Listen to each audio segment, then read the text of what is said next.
You're welcome. Before we have the reveal magnifico of the 2019 edition of our top 10 footballers, we should look back. We need to hold ourselves to account here.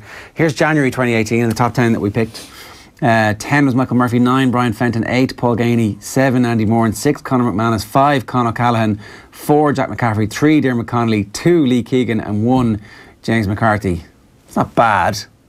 I mean, Fenton was obviously the best in the country, but at that time last year, you can stand over that, really, can't you? I think you can. You put Cluxton in before the end, to be honest. I think I did. Cluxton should have been number 1. Yeah. Yeah. There's no one really that stands out. Like, I mean, that was probably strong. I think I was arguing a little bit about O'Callaghan and Cluxton, I think, if I remember correctly. Andy Moore and McManus. It's interesting. Like, I mean, some of them have remained very, very strongly throughout that period, haven't they? Yeah, but who drops out of that? Like, initially from that list, you're looking at Paul Gainey. Paul Gainey probably out of the top 10. Andy Moran probably out of the top 10. Yeah. Connolly probably out of the top 10. Yeah. But I mean, he was great in that cameo we saw in Boston, but that's not really enough to make the top 10 list for what in the country at the moment, is it? No. I mean, he probably is still, though. I'm even though you guys have given me a fairly wide remit, I have actually put parameters on myself. Okay, well, let's see how we did in the summer last year before we get to that. So here's June 2018. 10, Sean O'Shea. The first time Sean O'Shea has managed to make it on. Oh, listen. Owen Ban Gallagher is 9. See my pronunciation of Ban. Owen Ban Gallagher. Stephen Cluxton makes it to number 8. Paddy McBrearty makes it to number 7, just before the cruciate. Kevin McLaughlin, number 6. Paul Gainey, number 5. Damien Comer, number 4. Ryan McHugh, 3. James McCarthy, 2. And Brian Fenton, who was Footballer of the Year, as we predicted, way back in June. That's good. We got to remember Jack McCaffrey's injury. They're your top 10. Yeah, no, I think if I remember correctly, myself and yourself, we had the vision to go with Sean O'Shea, but we had someone in the studio. We had courage. That day. Have we got mine? He just couldn't do. He said he was around 15. Can we just clarify that you were wrong? First of all, if you were going to pick one Kerry youngster at June last year, I picked David Clifford. And who was the Kerry youngster that? This is yours, Owen. Comer 10, Murphy 9, Clifford. Paul Mannion 8. No, he actually. He said that so confidently there. Yada. You were doing too much horse racing research. Yada. Oh, Jesus. Oh, there. James O'Donoghue, I see. Oh, and you've gone red. Yeah. As I should be. As I should be. I go red when I get mildly embarrassed, but I'm humiliated right now. Oh, yeah. Here's mine. The about that, the better. Connolly 10, Ryan McHugh 9, Conor McManus 8, Paul Gainey 7, Sean O'Shea 6. Look at that. Correct. Jack McCaffrey 5, Cluxton 4, McCarthy 3, Michael Murphy 2, Brian Fenton 1. Now, for the big reveal for the 2019, get your money down right now. What are we, the 12th of March? This is who the top 10 footballers in the country are right now, according to Anthony Moyles. 10, Niall Morgan. Ooh.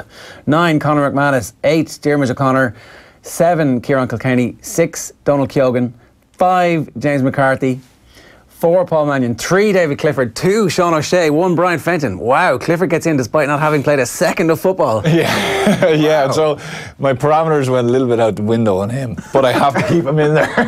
What are your parameters? Well, I kind of want to see that actually you've given a bit of game time, okay, and how you're going in the league. So, like for a few of them, I think Morgan has been excellent. Like Morgan had a bit of a dip in form there a year or two ago. Do you remember there was a lot of question marks. He was left out of a few teams. But I think this year, like take out, notwithstanding the scores he's kicked when he's come up. They are ridiculous. Like it's kind of. But he's a major threat. Like if he has that ability to do that from goal, well then he has the ability, should I say, take a point on it, that he has the ability then to come out and ping passes to you, from an offensive point of view into your path. Like he's an excellent kicker. Like he's as good as Began in that sense. Off the ground he's good.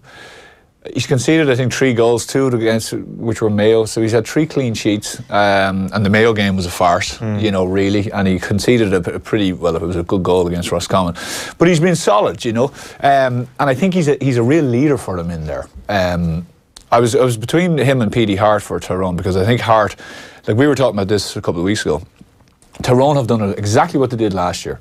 Really poor in the first few games. Looked like they were trying some new stuff, trying to get, and then just in the last 1 or 2 games, where they have beaten Cavan and Monaghan and beaten them fairly well. Like Cavan were going fairly well, and they only kicked 10 points. So I think they've got who's less. I think there's only one other team in Division 1 who's conceded less than them. So again, defensively fine, but I think they're starting to get their players. Probably the big question is, where exactly do they play Matty Donnelly? That's the big conundrum for them.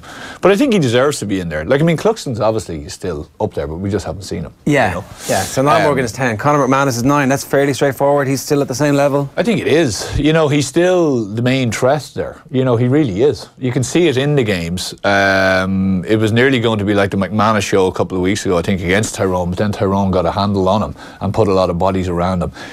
I actually thought Monaghan from the first few games, McCarron was looking good. They were looking solid without him, but then they have to revert back to him because they've realised, actually, we need him. Yeah, we need him, and we need him big time. Dermot O'Connor, like, I wouldn't have been a fan of Dermot O'Connor at all over the last number of years. Like, I would have been actually trying to point out times when he was being a bit lazy, when he looked like he was in it, but he wasn't really in it. And he has just been immense the last, I think, 12 to 18 months. Like, the Kildare game last year stands out to me, where he was cramping in both calf muscles and he was still trying to run down the pitch. Yeah. He was literally brought off that day on a stretcher, you know. He's captain, of course, this year. And I think he deserves it. You know, I think he has absolutely led the line. And for a guy who probably... They were trying to play him inside, they were trying to play him in the half-forward line. You know, he obviously has massive talent, he's won a lot. I'd say they were kind of... So to take on the role in midfield, when, by the way, they went from a situation where they had loads of midfielders to where they had no midfielders. Yeah. You know, and they needed someone to step into the role. And I think he has stepped into it in a sense of, okay, we need someone just to fill this gap, but now he's actually made it his own. He's a different type of midfielder as well from the other types of midfielders they have, and it suddenly allows them to match up against anybody else. I think so, yeah, he is a different, because he's very, very mobile. Like, the one thing you would have always said was, with Shamie O'Shea or Aidan O'Shea, or even if it was Aidan and... Tom Parsons. Okay, Parsons was mobile enough, but you would always feel over the 70 minutes you might wear them down. Yeah, say Dublin have James McCarthy, and then they take off the other midfielder and bring on Michael Dara for the last 20 minutes. Correct. At that point, Mayo are looking, we're gassed. But if you stick Dermot O'Connor and either of those two, it's like, all right, let's go. Come on. No problem. Yeah. I will match you stride for stride here. Yeah. And I think that was a massive bonus for them, because again, I think the importance of midfield has actually, it's because of the kick-out rule and everything else around it, and the ability to kick ball into the forward line. So that ability to make the offensive mark, the importance of good ball players in the middle of the pitch has really increased. Now, obviously, that's not going to matter for the championship, right? No, I know, but still, you need to. He needs to have, like, what I found. First of all, exactly what you say. In those last 10 or 15 minutes, you could see Aidan flagging. You could see nearly Shamie flagging in game, Shamie O'Shea. You could see, you know, anyone that put it. Parsons was, to be fair, was always able to well go over the 70. But just from the pure volume of work against the likes of Fenton, McCarthy or Macaulay. So they needed someone with legs and someone who has a bit of size and someone then is also able to execute passes and kick scores. Yeah. And he can do a bit of all of that. And who's still big enough to compete with those fellas. He's still only 24 as well, had fairly chronic injury issues from the time that he, obviously was playing a lot of football when he was young footballer of the year. So it feels like he's about to enter his peak. I'd be very excited if I was a Mayo fan for what he can actually do this year. Okay, so who's next? Back up to our list. So Dermot O'Connor's 8, Kieran Kilkenny is 7. Yeah, it's amazing. Kilkenny came on, cameo kind of in the last, I think he's actually probably only started the one game, wasn't it? But he just shows you exactly what Dublin missed in the first few games and what they need. Like, he is absolutely, like, I was watching the game, he's enormous now. Like, he's so physically strong. Like, his back muscles, you know, and his neck muscles, like, he's bursting out of jersey, literally. But his ability, like, there's this basketball parlance where, you know, they look to swing the ball left and right. So we've spoken about this, you know, so they wear out a defence by having to run left, right, left, right, left, right. So you either kick the ball or you run left to right. And his ability to run left and right has been absolutely unbelievable. To carry the ball, to punch holes, and to never lose the ball. Yeah. Like, he just doesn't lose the ball, which is just fantastic. Like, I mean, he's very rarely dispossessed, and then he pops up with a couple of scores. It's a bit like the Ireland rugby team where if we have possession, we're probably going to win the game because we just keep it and keep it and keep it and don't give it away. Yeah. And at the moment, the Dubs are able to just keep the ball for 60, 65% of the game. So you need to score goals every time you get it because they're just going to chip away at you. They made a massive progress since the Donegal game all those years ago. I remember chatting to Paddy Andrews about it, and he said that the big thing that they focused on was their sense of panic that day. That they tried to go for goals way too early, and they were trying to kick impossible scores, and they got more and more and more frustrated, and they gave the ball away more and more times. So they just completely focused down on, okay, when we're in this situation, what exactly do we do? And it's not like there's a shot clock. Of course, there's not a shot clock, but their ability from the basketball idea of, as I say, moving the ball from left to middle to right at speed, be it by hand or foot, or by running it.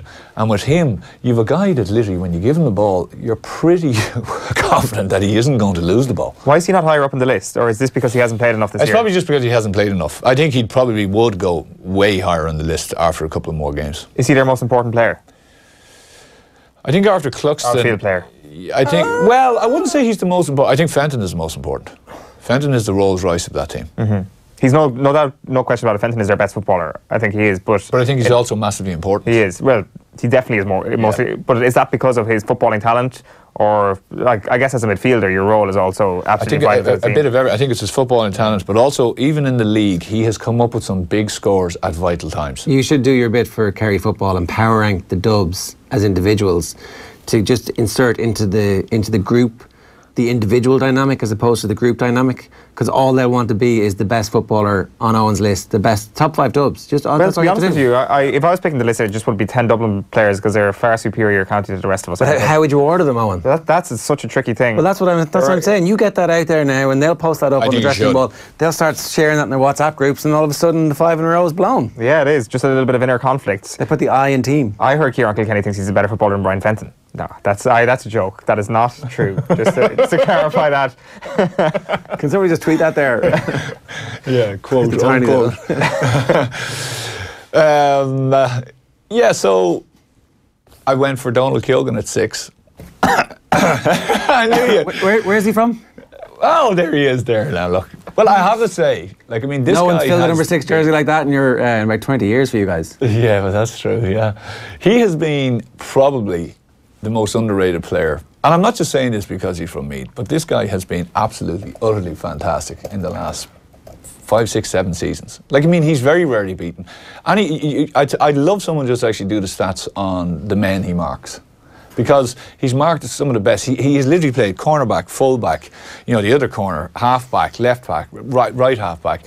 Like, he's wherever there's an issue, Meath and Meath management have said, right, you're our man to take X, Y, Z, whoever it is. And it's probably been to the detriment of his game, to be honest. I was just about to ask, when they don't have an issue, where has he played? Where did they get the best out of him? 6, right. Like, he is fantastic at coming forward. There was a spell in the Kildare game. We had the Kildare game, no? This year, no. Yeah. No. A wise decision. Yeah, well, it was a wise decision. I was looking at it going, absolutely. We're too far ahead too early here. We're too far ahead too early. But in the second half, all Kildare needed was to get a score. Or 1 or 2, they just needed to get 1 point. They just needed to get a score and get a kick out and face a kick out, because it was torrential. The rain was just it was nasty. And he intercepted 2 or 3 balls, and at one stage he ran with Tommy Mulick, who's a big man. Yeah. And he stuck with him, and it was literally like, taking candy from a child. He literally he actually took the ball out of his hands. And Mulick, you could see Mulick kind of turn around, and he just kind of threw a hand at him, and he was just gone. And he came up the pitch. He's so calm on the ball. He's got great pace, great strength. And I think he's going to be a big, big leader for them this year. I was really impressed, and I'm not to put the hoodie in taste, but I was impressed by Meath against Kildare, I have to say. Yeah, they're creating massive amounts of chances. Like, they only kicked, I think their actual efficiency rate that day was at 20-something percent, 23%. So the amount, Kildare people can't say, oh, we were pipped at the end. Meath should have won by 10 points.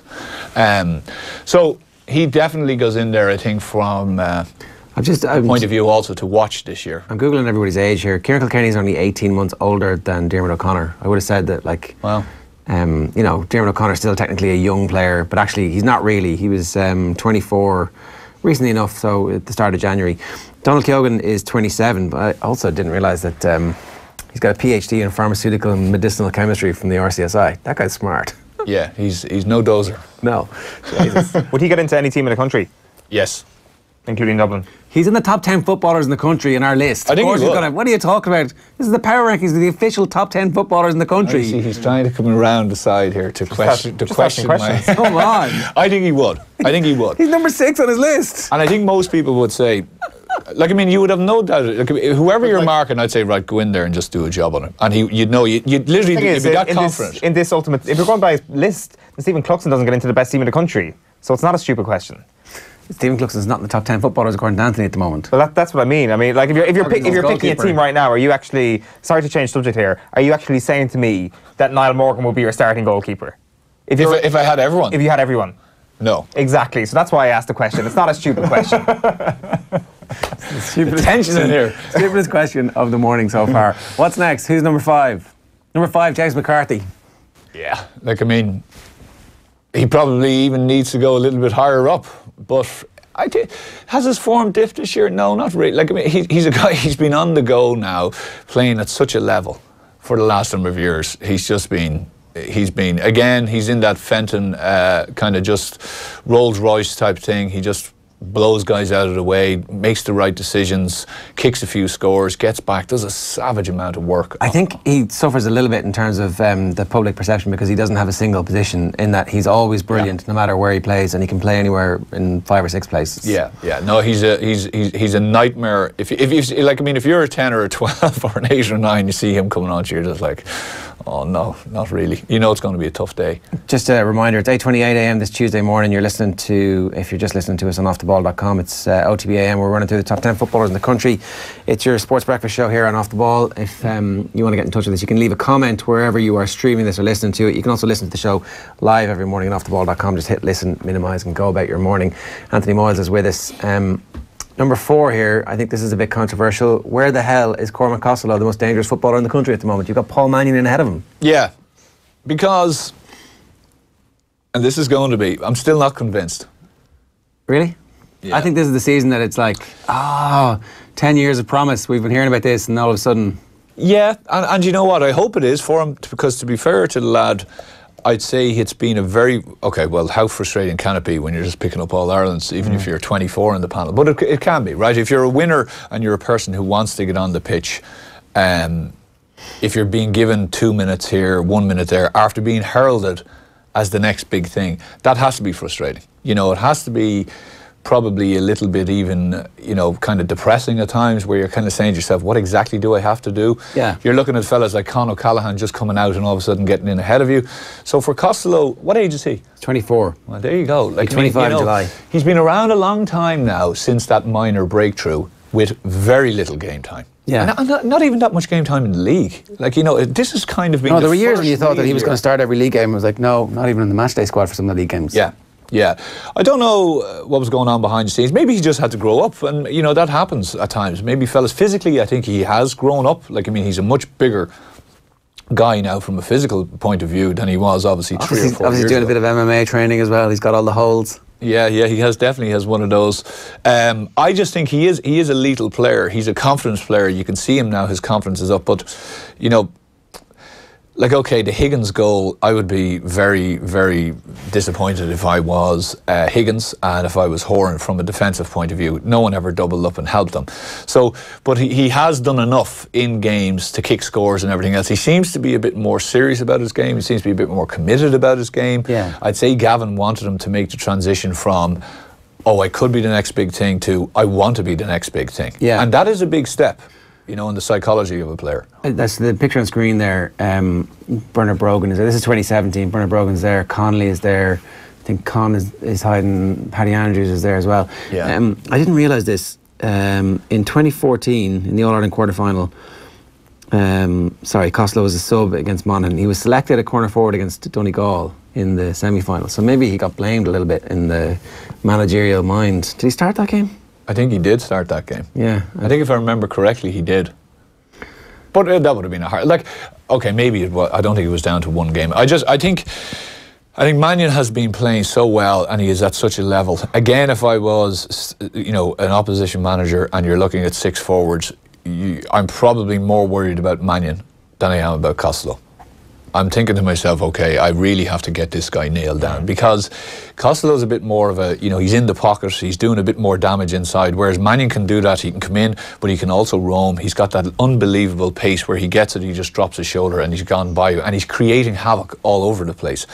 Costello's a bit more, if it doesn't go for him, it doesn't go for him. He's not necessarily bringing in lots of fellas around him, but that's what you don't want him to do that either from his position. But he's most certainly more of a threat than Dean Rock is from outfield play. Yeah. Like Rock obviously primarily there just to kick frees and everything else. Of course, he's a great player, but he's bringing something else that McMenamin has kind of waned a bit. O'Gara obviously is a different type of player, so he is someone they need, to be honest. With Bernard gone or going, he is someone that they need. They need to unearth someone. And it's very hard to bring a 17, 18, 19-year-old in there and expect him just to take all of that on. Even with the plaudits, all of a sudden you can imagine, if you start getting in front of the hill, you're kicking scores, they'll build you up. Your head could completely blow. So they need someone like Costello who's been around. If you consider the all-time greats who were kind of gone from starting in the forward line, Bernard Brogan, Connolly, Paul Flynn probably not starting this season at the moment either. Like, they're all-time great footballers who will be in any conversation about any greatest Dublin team ever. Yeah. McMenamin was pushing on. Probably, I don't know what. O'Gara, even from just being around, those guys have been on the road a long time now. So you would have to imagine Costello has the bit between his teeth. But look, it's a big difference still from. I tell you what's going to be great, really interesting to see how he performs in these last 2 league games. Yeah. Because this is when you really get to the, as we always say. That's 3 league games. They'll make a league final. They will make a league final. Well, the weather starts to get a bit better. You can kind of peg that form to the rest of the year. Okay, so Mannion makes it at number 4. Costello not on the list at the moment. David Clifford at number 3, eating the tango twister. Yeah, S&C man won't be too happy about that. You'd imagine the dietitian. I think he just has to get in because talk he's going to play this weekend. Yeah. Is that accurate, Owen? Is that what your scribes or your Happy mentioned for the last couple of weeks that he's a couple of weeks away. So you got to throw him in at some stage. It will be kind of a bit of a shock now if they didn't actually make the league final. So you do wonder, do they wrap them up in cotton wool for another 2 weeks and just put him inside in Croke Park against the Dubs and just take that game incredibly seriously from a Kerry perspective, or do you let him kind of ratchet up the minutes and then whatever happens in the league final happens in the league final? It's probably the latter, is it? I think he needs game time. He needs game time. Even no matter what you're doing on the training pitch, you need game time. You just need to get out and just get that sharpness in. I can't wait to see the 2 of them. They are we were saying last year. That O'Shea has got a bit of size, Clifford, but the 2 of them have really. I can't actually wait to see how he looks, because I'd say he's just been building upon obviously his natural physique. And then his ability. It's a very exciting time. Paul Gainey and James O'Donoghue are off this list, who were there last year. They'll both be fighting for their starting places in the Kerry team this year. Probably not Paul Gainey, but there are some whispers that he's. Do you not think Gainey will make it? Without question, I think he should be starting for Kerry. But I do think that he's going to have a battle on his hands to hold on to his jersey, which is mad, because I think David Clifford's hopped above him in the pecking order as a result of last year's form. Is because of the way Tommy Walsh going. Is he more of a starter now because of the dynamic that he brings to the team? But could you not have Walsh, Gainey and Clifford inside? That would be my starting full forward line. Fairly serious. To be honest with you, the kind of maybe I'm getting way too sentimental here, but I would love to see a Gainey, O'Donoghue, Clifford full forward line, but it's just impossible to tell if O'Donoghue will ever get back to the level he was at. I think that is a full forward line that can cause Dublin problems if they get back to that level. I still think that is the key, and I'm actually tired. I'm sure people are tired of listening to me saying it. I'm tired of saying it. That if James O'Donoghue gets fully fit, Kerry have one hell of a chance, and that is the full forward line: O'Donoghue, Gainey, Clifford. I just think Paul Gainey, it was unbelievable 2 years ago. Last year wasn't his best year. He just needs to turn it on again this year, just to ensure that he's playing every single game for the full game. Yeah, I think it's an excellent full forward line, but I think that Tommy Walsh, if you're James O'Donoghue is 28. Yeah. There's loads of time left. There's loads of time left. No, there's no bother with O'Donoghue getting back. from a time perspective and everything else. It's probably just he has had a number of injuries. Can he come back to exactly as high a level he was? Like, that is going to be ferocious competition. The Tommy Walsh thing, I think, is an enormous. It's an X factor that they haven't had in a while, in the sense of, okay, you've seen a lot of people are trying to do the high ball into the Dublin defence. You know, their teams are definitely trying. You can see it in the league. They're trying to put it in. Even accidentally. Yeah, exactly. But they are definitely trying to do it. And Walsh just gives you that presence. So you bring back Rory O'Carroll. Is that what you do if you're Dublin? I would. You're like secretly, absolutely, like a Frankenstein monster. The big reveal. Yeah, that works against everybody. Like, I mean, if Galway look at the little inkling of hope they got in that All-Ireland semi-final last year, was maybe that high ball on top of Stephen Cluxton that resulted in a goal. Like, Rory O'Carroll works against that as well. It's not just the Tommy Walsh factor here. No. It's no, it doesn't. You're right. I just don't see any downside to bringing back O'Carroll. I don't either. You've got to get him in the squad and see if he can give you something. Because otherwise, if you don't and you lose because of a high ball in, for the rest of your life, you'll be like, if I just made that phone call. Yeah. So number one is Brian Fenton, which isn't really that much of a shock at the moment. Well, we skipped our man, Sean O'Shea. We bundled Clifford and Sean O'Shea together. There's no more of this. This guy's going under the radar, apparently. Go on. Yeah, he is. He's under the radar. There's no doubt about it. Nah, he's just, I'm not even going to talk about it. It's just, he's just absolutely lethal at the moment. I cannot wait to see him going. Fenton, I've watched this guy really closely in a couple of league games. He's been double teamed. He's got a serious amount of attention. Against Mayo, they try to rough him up very early, very often.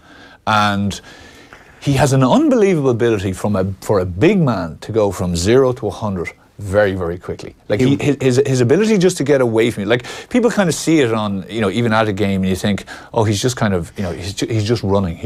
But he's leaving fellas for dead behind him whilst carrying the ball. The athleticism is sensational. He was 26 2 weeks ago, last week. He's peaking. He could have another decade if he wanted it. He could. Who would you? He wanted another 10 years. Yeah. He could, because of his he just looks like he obviously looks after himself. Yeah. It'd be about motivation at that point and the rest of his life. But who's his midfield partner this year? I like to look at Darren Gavin. No, not having it. Not buying into the league. I think you go back to your tried and tested. I think Macaulay. I think Macaulay is going to be your impact guy. I think McCarthy is your man in midfield. And you don't think physical, like what you need in there as well. I think Fenton is a guy who you could chop at and he won't react, but you need someone who's going to, that if you do it, you're going to get a box in the mouth. And I'm not saying McCarthy will do that, but McCarthy will be absolutely, you just won't mess with him in there, because you'll know it's going to come back at you. Fenton, I think, will play you relatively clean. He'll be physical with you, but he won't. But McCarthy, so I don't know. You need a bit of yin and yang in there, and I think that's what you get with the two of them. It's part of it because of the fact that I'm just looking, like, you look at the half-back line and O'Sullivan's form may pick up, and that 6 jersey may be as solid as ever, and then you got McCaffrey and Small out side of him, that you can't really be putting James McCarthy back into that half-back line. You just have to have him in midfield. If Cian O'Sullivan doesn't pick up, Johnny Cooper's been playing well there. Well, that's it. Exactly. Then you stick Rory O'Carroll in full back and... Game on. That's a scary, it's stupid to even refer to Dublin as scary anymore, but it's a pretty solid 6. Yeah, it's grand. 8. It's not bad. Yeah. You'd be happy enough. If Rory O'Carroll comes back, are the Dubs stronger than last year? Yes. If he comes back, it depends as well on how the forwards are all playing, because that's the kind of unknown at this point.